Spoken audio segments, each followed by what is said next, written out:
Now that we've calculated all of these numbers, we can take a good hard look at the true historic relationship between risk and return. Always remember that the risk-free rate really represents compensation for just waiting, for basically just parking your money somewhere safe where you're guaranteed to get it back. That is what I mean when I say that the risk-free rate is compensation for doing nothing and just waiting, because you're guaranteed to get your money back.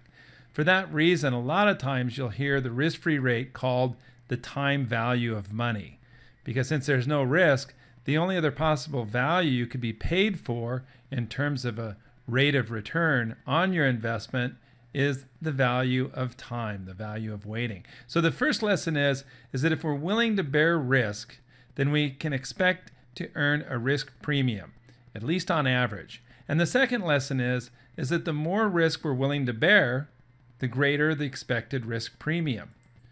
Using the numbers that we just calculated, we can chart these out to see that this relationship really does hold true based on numbers that have been calculated from actual historic returns.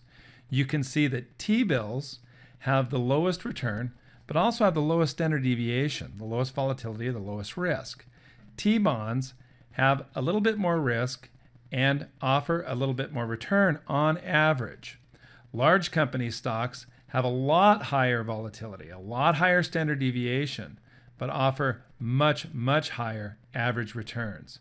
And small company stocks offer even higher average returns than large company stocks, but also force you to bear the highest possible risk in terms of the largest amount of standard deviation.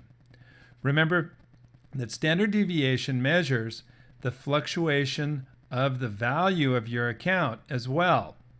So what that means is that if the standard deviation or the volatility of returns is higher, those investors that are heavily concentrated in those investments are going to find the value of their portfolios moving around a lot more.